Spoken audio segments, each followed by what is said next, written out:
اور بیت المقدس پر اسلامی حکومت کب تک رہی؟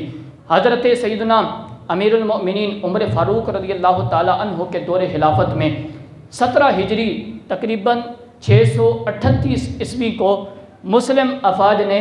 فلسطین کو فتح کیا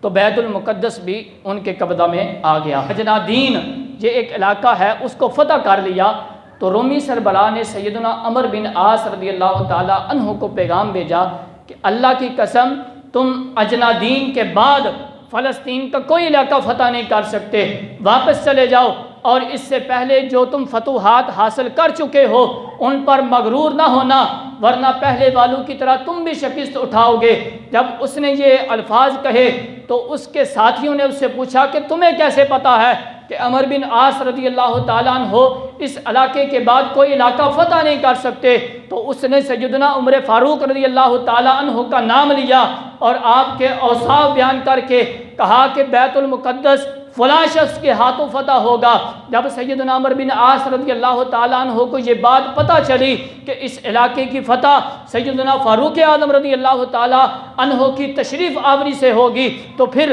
انہوں نے امیر المؤمنین سیدنا فاروق اعظم رضی اللہ تعالیٰ عنہ کے خط کے ذریعے تمام صورتحال سے آگاہ کیا۔ اور ایک روایت کے اندر آتا ہے کہ اسلامی افواج امین امت سیدنا ابو عبیدہ بن جراح رضی اللہ تعالیٰ عنہ، یہ پتہ ہے آپ کو کون سے صحابی ہیں؟ میرے مصطفیٰ کریم علیہ الصلوۃ والسلام نے ارشاد فرمایا ہر امت کا کوئی نہ کوئی امین ہوتا ہے، میری امت کا امین ابو عبیدہ بن جراح ہیں۔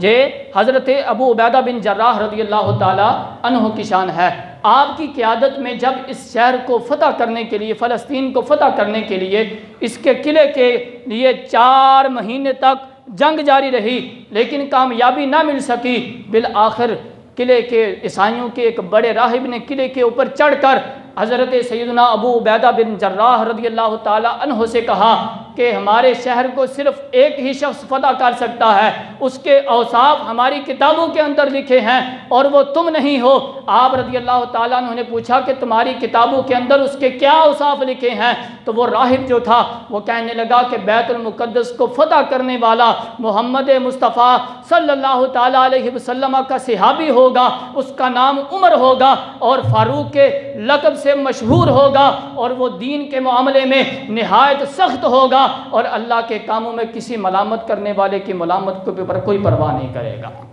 حضرت سیدنا فاروق اعظم رضی اللہ تعالیٰ عنہ کے اوصاف گزشتہ آسمانی کتابوں کے اندر بھی لکھے ہیں۔ تو میرے بھائیو، آج جو لوگ سیدنا فاروق اعظم رضی اللہ تعالیٰ عنہ کی شان میں گستاخی کرتے ہیں ان کو ڈوب کے مر جانا چاہیے کہ بھائی گزشتہ آسمانی کتابوں کے اندر یہ لکھا ہے کہ سیدنا فاروق اعظم محمد عربی کے صحابی ہیں، آپ کا نام عمر ہوگا اور فاروق آپ کا لقب مشہور ہوگا۔ تو جب حضرت سیدنا ابو عبیدہ بن جراح رضی اللہ تعالیٰ عنہ نے یہ بات سنی تو آپ خوشی سے مسکرائے اور پھر آپ نے ایک جملہ ارشاد فرمایا۔ آپ ارشاد فرمانے لگے فتحنا البلد ورب الکعبہ، اللہ کی قسم ہم نے اس شہر کو فتح کر لیا ہے۔ پھر آپ نے راہب سے فرمایا کہ تم جن کا ذکر کر رہے ہو وہ کوئی اور نہیں، وہ ہمارے امیر المؤمنین سیدنا عمر فاروق رضی اللہ تعالی عنہ ہیں، وہ ہمارے خلیفہ ہیں، نبی کریم صلی اللہ تعالی علیہ وسلم کے جلیل القدر صحابی ہیں۔ راہب نے کہا اگر ایسی ہی بات ہے تو تم جنگ روک دو، ان کو یہاں بلاؤ، ہم ان کو دیکھیں گے، اگر یہ صفات یہ اوصاف ہیں ان کے اندر پائے گئے تو ہم بغیر جنگ کے ہی بیت المقدس تمہارے حال والے کر دیں گے، اس شہر کے دروازے تمہارے لیے کھول دیں گے اور پھر ان کو جزیہ بھی عطا کریں گے۔ آپ نے یہ بات منظور کر لی اور سیدنا امیر المؤمنین عمر فاروق رضی اللہ تعالیٰ عنہ کی بارگاہ میں ایک خط بھیجا۔ پھر جب خط پہنچا تو سیدنا فاروق اعظم رضی اللہ تعالیٰ عنہ نے اپنے ساتھیوں سے مشورہ کر کے جب آپ فلسطین پہنچے، جب قلعے کے دروازے پر آپ پہنچے تو وہ راہب جو تھا وہ بڑے غور سے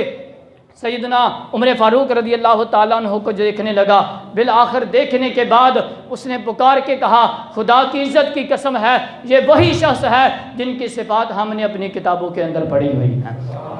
جو وہ راہب تھا اس نے کہا کہ آپ ہی وہ شخص ہیں جن کے ہاتھوں یہ قلعہ فتح ہو سکتا ہے، اور اب ہم بغیر جنگ کے یہ قلعہ آپ کے حوالے کرتے ہیں۔ پھر اس نے اپنے عیسائیوں کو پکار کے کہا کہ تم تاخیر کیوں کر رہے ہو، فوراً قلعے سے نیچے اتر آؤ اور ان کی بارگاہ میں آ کے معافی مانگ لو، امن و امان مانگ لو۔ اور پھر جب وہ سارے کے سارے جمع ہو کر سیدنا فاروق اعظم رضی اللہ تعالی عنہ کی بارگاہ میں پہنچ گئے، پھر شہر کے دروازے کھول دیے گئے، تو حضرت سیدنا فاروق اعظم رضی اللہ تعالیٰ عنہ نے پھر اللہ کا شکر ادا کیا کہ اللہ نے مسلمانوں کو فتح عطا کی۔ پھر آپ نے رات اسلامی لشکر کے اندر گزاری اور صبح بروز پیر فجر کی نماز کے بعد آپ شان کے ساتھ بیت المقدس کے اندر داخل ہو گئے۔